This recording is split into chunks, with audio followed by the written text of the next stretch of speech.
নমস্কার বন্ধুরা, welcome to ইউনিকন। তো বন্ধুরা, এই ভিডিওর টপিকটা একটু অন্য রকমের হতে চলেছে। একটা নতুন ধরনের টপিক আমি ট্রাই করছি।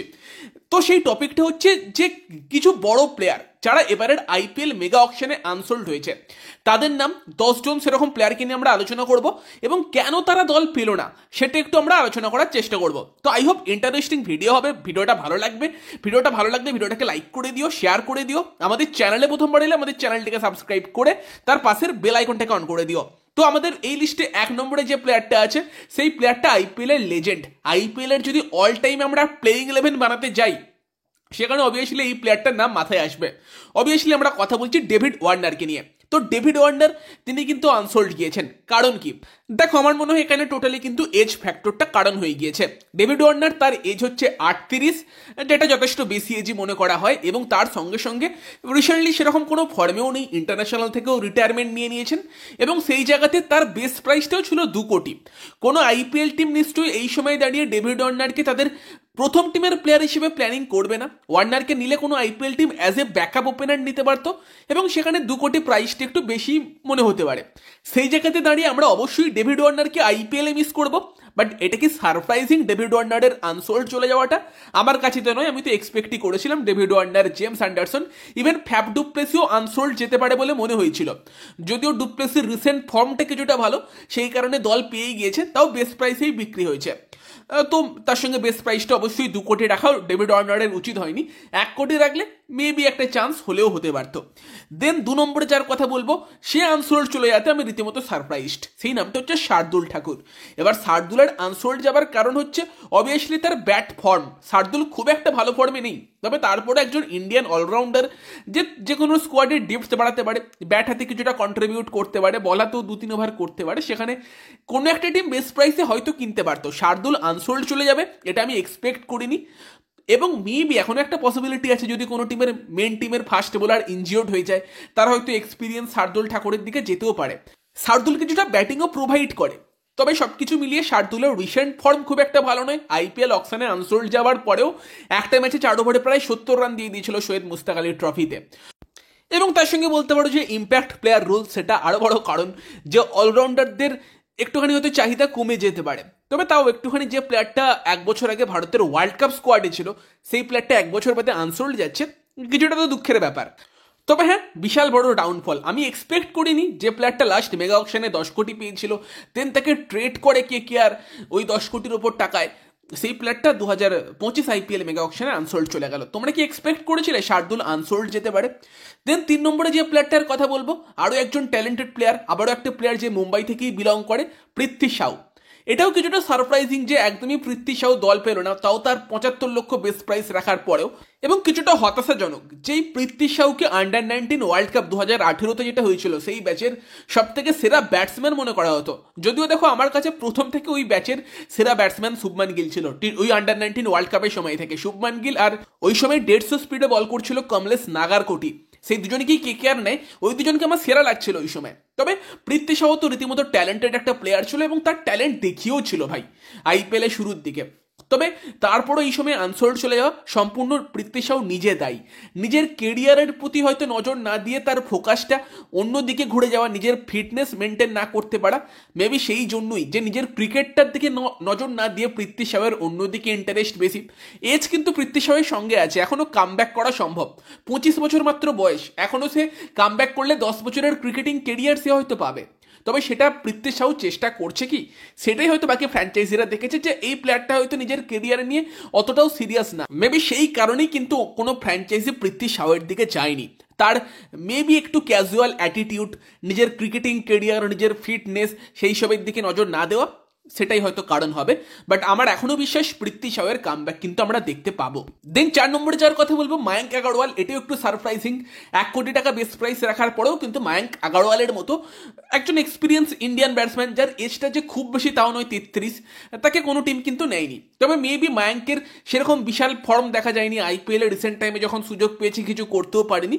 মেবি সেই কারণেই কোনো আইপিএল টিম নেয়নি, যদিও পরের দিকে মেবি কোনো টিমের ব্যাকআপ দরকার হলে মায়াঙ্ককে নিয়ে নিতে পারতো। বাট আইপিএলের প্রথম দিন আর কি ফ্র্যাঞ্চাইজিগুলো এত খরচা করেছে, পরের দিন হয়তো সেই লেভেলের তাদের কাছে লাক্সারি ছিল না মায়াঙ্ক আগরওয়ালের মতো প্লেয়ারকে নেবার। কেকেআরের মতো টিমের কাছে ছিল যারা অজিঙ্ক্য রাহানেকে চুজ করে, সেই কারণেই মেবি মায়াঙ্ক আগরওয়াল কিন্তু আনসোল্ড গিয়েছে। 5 নম্বরে যাকে নিয়ে আমরা কথা বলবো তার নাম হচ্ছে মুস্তাফিজুর রহমান। তো অনেকেই এক্সপেক্ট করেছিল বাংলাদেশ থেকে কোনো প্লেয়ার দল না পেলেও মুস্তাফিজুর দল পাবে, কিন্তু পেল না কেন? দেখো, বাংলাদেশে যদি ব্যাটসম্যানদের কথা বলি তাদের মধ্যে এমন কোয়ালিটি নেই যারা আইপিএল এসে খেলতে পারে। বোলার্সদের কথা বললে রিশাদ হোসেনকে নিয়ে অনেকে হাইপ ক্রিয়েট করছিল, তবে ভাই যে প্লেয়ারটা ইন্ডিয়াতে এসে সঞ্জু স্যামসনের কাছে একেবারে 5টা 6 খেয়ে গিয়েছে, সেই বোলারকে কেউ আইপিএলে কিনবে না। কেনার মতো বাংলাদেশ থেকে একটাই প্লেয়ার ছিল, সেটা হচ্ছে মুস্তাফিজুর রহমান। কারণ মুস্তাফিজুর রহমান সে কিছুটা কিন্তু মানে ইউনিক স্কিল সেট অ্যাড করে যে কোনো আইপিএল ফ্র্যাঞ্চাইজির জন্য। লেফট আর্ম ফাস্ট বোলিংয়ের অপশান দেয়, ভ্যারিয়েশন করতে পারে। আইপিএল ফ্র্যাঞ্চাইজিরা কিন্তু সেই কারণে তাকে পছন্দ করে এবং সেই কারণে মুস্তাফিজুর কিন্তু দল পেয়েও গিয়েছে। কিন্তু মুস্তাফিজুর রহমান এবারে দল না পাবার কারণ তার 2 কোটি বেস প্রাইস রাখা হতে পারে, বাট আমার মনে হয় তার থেকেও সব থেকে বড় কারণ বাংলাদেশ ক্রিকেট বোর্ডের একটা যে নিজেদের হাম্বড়িয়া মনোভাব, যে জিম্বাবুয়ের সঙ্গে সিরিজ চলছে, মুস্তাফিজুরকে নিয়ে চলে গেল চেন্নাই, তারপর বাকি সিজনটা বোলিং নিয়ে স্ট্রাগল করলো, কেন নেবে তারা? এবং এই সময় দাঁড়িয়ে এবারের আইপিএল 2025-এর আগে ভাবতে পারো New Zealand, south Africa, Australia, England সেই টাইপের ক্রিকেট বোর্ড কিন্তু আইপিএল ফ্র্যাঞ্চাইজিদের নিশ্চয়তা দিয়েছে যে তাদের ক্রিকেটাররা সারা বছর ধরে অ্যাভেলেবেল থাকবে, যেটা বাংলাদেশ ক্রিকেট বোর্ড দেয়নি। তো সেখানে বাংলাদেশ ক্রিকেট বোর্ড যদি নিজেদেরকে এতটাই বড় মনে করে, তো তাদের প্লেয়ারটা তাদের কাছেই থাক, এটাই হয়তো আইপিএল ফ্র্যাঞ্চাইজিদের সিদ্ধান্ত। এবং সেই জায়গাতে দাঁড়িয়ে 2 কোটি টাকা দিয়ে একটা প্লেয়ার নেবে কোনো টিম, 2 কোটি টাকা আইপিএল মেগা অকশনে, যেখানে সেকেন্ড ডেতে মানে টিমগুলোর কাছে টাকাই ছিল না, 2 কোটি টাকা দিয়ে একটা প্লেয়ারকে নেবে, সে গোটা সিজন অ্যাভেলেবেল থাকবে কি থাকবে না তার কোনো ঠিক নেই, কেন খরচা করতে যাবে? তাদেরও পুরো প্ল্যানিং নিয়ে টিম বানাতে হয়। সেখানে আমার মনে হয় সেটা একটা বিশাল বড় কারণ মুস্তাফিজুরের দল না পাবার। এবং বাকি বাংলাদেশি প্লেয়ারদের যদি কোনো টিম নেবার কথা ভেবেও থাকে, যে নাহিদ রানার মতো প্লেয়ারকে কোনো টিম যদি নেবার প্ল্যানিং করেও থাকে, বাংলাদেশ ক্রিকেট বোর্ডের যেরকম আর কি আচরণ নেয়নি, সেটাই মেন কারণ কিন্তু মুস্তাফিজুরের মতো প্লেয়ারের দল না পাবার জন্য হয়ে দাঁড়িয়েছে। দেন 6 নম্বরে যার কথা বলবো তার নাম হচ্ছে নভিনুল হক। আমি তো পার্সোনালি ভীষণ সারপ্রাইজড যে নভিনুল হক টিম পায়নি। নভিনুল হক এমন একটা প্লেয়ার যার অবশ্যই দল পাওয়া উচিত ছিল। বেশ কিছু ফ্র্যাঞ্চাইজি যেমন পাঞ্জাব কিংসের মতো ফ্র্যাঞ্চাইজি তারা অতিরিক্ত অস্ট্রেলিয়া প্রীতি দেখাতে গিয়েছে, তবে নভিনুল হকের মতো প্লেয়ারকে তারা নিতেই পারতো, তাদের জন্য ভালো অপশন হতে পারতো।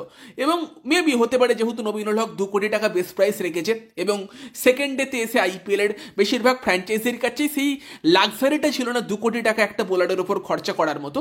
যেমন কলকাতা নাইট রাইডার্স, তারা যদি স্পেন্সার জনসনকে না পেতো, মেবি নভিনুল হকের মতো প্লেয়ারের জন্য যেতে পারতো। কিছু ফ্র্যাঞ্চাইজি অবশ্যই ছিল, আর নভিনুল হক কিন্তু তোমার টি20তে সেই ইউনিক স্কিল সেটটা নিয়েও আসে, যাতে তাকে আর কি আইপিএল দলেরা নিতে পারে সেই জন্য। বাট মেবি 2 কোটি টাকা বেস প্রাইসটা বেশি হয়ে গিয়েছে। পসিবিলিটি আছে যদি কোনো টিমের মেন ফাস্ট বোলার ছিটকে যায়, নভিনুল হককে সেই টিম নিয়ে আসতে পারে, পসিবিলিটি অবশ্যই এখনও আছে।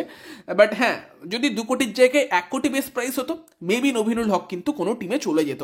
বাট তার আনসোল্ড চলে যাওয়াটা এটা আমি এক্সপেক্ট করিনি পার্সোনালি। দেন 7 নম্বরে যার কথা বলবো সরফরাজ খান। তো সরফরাজ খান বর্তমানে ইন্ডিয়ান টেস্ট টিমে সুযোগ পেলেও টি20তে বর্তমানে বেশিরভাগ ফ্র্যাঞ্চাইজি তার খেলাটাকে সেরকম রেট করে না এবং সেই কারণে তাকে কিন্তু কোনো ফ্র্যাঞ্চাইজি নেয়ও না। এবং সরফরাজ খানের 75 লাখ টাকা বেস প্রাইস, সেটা হয়তো কিছু ফ্র্যাঞ্চাইজি বেশি মনে করতে পারে, কারণ সরফরাজকে কোনো ফ্র্যাঞ্চাইজি নিলে তাকে হয়তো অ্যাজ এ ব্যাকআপ ব্যাটসম্যানে নিত এবং সেখানে যদি 30 লাখ বেস প্রাইস হতো, মেবি সেখানে সে বিক্রি হলেও হতে পারতো। মেবি সরফরাজ খানকে টি20 স্পেশালিস্ট হিসেবে আইপিএল ফ্র্যাঞ্চাইজিগুলো ভাবছে না, সেই কারণেই সে কিন্তু আনসোল্ড গিয়েছে। দেন 8 নম্বরে যার কথা বলবো Daryl Mitchell. Last year IPL mini অকশনে প্রচুর টাকা পেয়েছিল, বাট এবারের অকশনে আনসোল্ড। লাস্ট ইয়ার অ্যাকচুয়ালি ইন্ডিয়াতে যে ওডিআই ওয়ার্ল্ড কাপ হয়েছিল তাতে দুরন্ত খেলা নিয়ে তার একটা হাইপ ছিল, ভালো খেলেছিল বলে। বাট ড্যারেল মিচেল ওডিআইতে যতটা ভালো ততটা হয়তো টি20তে নয়, এবং সেখানে চেন্নাই নিয়েও যে বিশাল কিছু লাভ পেয়েছিল ড্যারেল মিচেলকে দিয়ে সেরকমটা না, তবে কোনো দল পেয়ে যাবার মতো প্লেয়ার। বাট বেশিরভাগ দলে গেলেই হয়তো ড্যারেল মিচেলকে একজন ব্যাকআপ হিসেবে দেখতো, যেমন কেকেআরের মতো টিম রাসেলের ব্যাকআপ হিসেবে ড্যারেল মিচেলকে দেখতে পারতো। বাট তারা রবমান পাওয়েল টাইপের প্লেয়ারকে চুজ করেছে, কারণ ড্যারেল মিচেলের 2 কোটি বেস প্রাইস, রবমান পাওয়েলের 1.5 কোটি বেস প্রাইস। তো সেকেন্ডেতে যে প্লেয়ারগুলো এসেছে তাদের বেস প্রাইসটা অনেক বড় ফ্যাক্টর হয়ে গিয়েছে। যারা 2 কোটি বেস প্রাইস রেখেছে ফ্র্যাঞ্চাইজিরা কিন্তু তাদের দিকে খুব কমই গিয়েছে। যেমন মঈন আলী টাইপের প্লেয়ারও কিন্তু প্রথম দিকে আনসোল্ডই গিয়েছিল, পরের দিকে কেকেআর টাকা ছিল বলে নিয়েছে, না থাকলে হয়তো নিত না। তো সেটাই ড্যারেল মিচেলের সঙ্গেও হয়েছে। দেন 9 নম্বরে আরও এক দুরন্ত মানে বিদেশি ব্যাটসম্যান যার কথা বলবো, জনি বেয়ারস্টো, সেও কিন্তু আনসোল্ড গিয়েছে। তবে বেয়ারস্টোরও আনসোল্ড যাওয়ার প্রধান কারণ বর্তমান সময়ে রিসেন্ট ফর্ম সেরকম ভালো নয়, এবং রিসেন্ট টাইমে আইপিএলে কলকাতার এগেনস্টে একটা দুরন্ত ইনিংস খেলেছিল, বাট বাকি সেরকম কিছু করেনি, এবং 2 কোটি টাকা সেও বেস্ট প্রাইস রেখেছিল, এবং সেও তার কেরিয়ারের অন্তিম পর্যায়ে, তার কেরিয়ার শেষের দিকে, সেখানে 2 কোটি টাকায় হয়তো বাকি ফ্র্যাঞ্চাইজিরা তোমার এমন কোনো প্লেয়ার নিতে চাইবে যে হয়তো ইয়ং, যে ভবিষ্যতে গিয়ে টিমকে সার্ভ করতে পারে। যেমন কেকেআরের জন্য আমরা যদি বলি, বেয়ারস্টো ইডেনের পিছনে অবশ্যই একটা ভালো অপশন হতে পারতো, বাট বেয়ারস্টো এবং গুরবাজের মধ্যে কেকেআর গুরবাজকে চুজ করেছে, কারণ গুরবাজের বয়সটা কম, তার সামনে একটা বড় ফিউচার পড়ে আছে। বেয়ারস্টো কেরিয়ারের শেষের দিকে ফর্মও হারিয়ে ফেলেছে, তো সেটাই ধরতে পারো যে মেবি অফ ফর্ম, সেটা একটা বড় কারণ তার আনসোল্ড চলে যাবার, এবং 2 কোটি বেস্ট প্রাইস কেরিয়ার লাস্টের দিকে, সেটাই হতে পারে। কারণ বেশিরভাগ আইপিএল ফ্র্যাঞ্চাইজি তারা কিন্তু এই মেগা অকশনে 3 বছরের কথা ভেবে টিম বানাচ্ছে, তারা ইয়ং প্লেয়ারদের দিকে বেশি ভরসা করছে, এবং সেই জন্যই 10 নম্বরে যে দুটো প্লেয়ারের নাম বলবো, অ্যাকচুয়ালি দুটো প্লেয়ারকে একইভাবে তারা হয়তো আনসোল্ড গিয়েছে বলতে পারো, যে একটা কারণের জন্যই, সেটা হচ্ছে পীযূষ চাওলা এবং উমেশ যাদব। তাদেরও মেবি এজ ফ্যাক্টরটা, উমেশ যাদব 37, 2 কোটি টাকা বেস্ট প্রাইস, কোনো টিম যায়নি। মেবি 75 লাখ রাখলে ঈশান্ত শর্মার মতো দল পেয়ে গেলেও যেতে পারতো, বাট পীযূষ চাওলার কথা বললে একটু খারাপ লাগে, আগের বছর খারাপ বোলিং করেনি, 50 লাখে বেস্ট প্রাইস ছিল, বাট তাও তার জন্য কোনো টিম যায়নি, মেবি এজ ফ্যাক্টরটাই ফ্যাক্টর হয়ে গিয়েছে। তবে পীযূষ চাওলা দল পেতে পারতো, কোনো টিম তো নিয়ে নিতে পারতো, বাট লাস্টের দিকে সেকেন্ড ডেতে গিয়ে আর টাকা যেহেতু বেশিরভাগ ফ্র্যাঞ্চাইজির কাছে ছিল না, তারা পীযূষ চাওলার মতো প্লেয়ারের জন্য যায়নি। তো আই থিঙ্ক এগুলোই মেন কারণ, যে কারণে এই প্লেয়ারগুলো বেশিরভাগ আনসোল্ড গিয়েছে। আমি সব থেকে অবাক হয়েছি শার্দুল ঠাকুর এবং নবীনুল হকের আনসোল্ড চলে যাওয়াতে, আমি এক্সপেক্ট করিনি এই দুটো প্লেয়ার আনসোল্ড যাবে। বাকিদের ক্ষেত্রে 50-50 ছিলাম, মায়াঙ্কের মতো প্লেয়ার হয়তো দল পেয়ে যেতে পারতো, এবং ড্যারেল মিচেল বা জনি বেয়ারস্টো যদি 2 কোটির জায়গায় 1 কোটি বেস্ট প্রাইস রাখতো, কে জানে দল পেলেও পেতে পারতো। বাকি তোমাদের মতামত জানিও যে এই প্লেয়ারগুলোর মধ্যে কোন প্লেয়ারগুলো আনসোল্ড যাওয়াতে তোমরা সব থেকে বেশি অবাক হয়েছো, কমেন্টে অবশ্যই জানিও। ভিডিওটা ভালো লাগলে ভিডিওটাকে লাইক করে দিও, শেয়ার করে দিও, আমাদের চ্যানেলে প্রথমবার এলে আমাদের চ্যানেলটিকে সাবস্ক্রাইব করে তার পাশের বেল আইকনটাকে অন করে দিও। তো চলো গাইস, সেই ভিডিওতে এই পর্যন্তই, বাই বাই।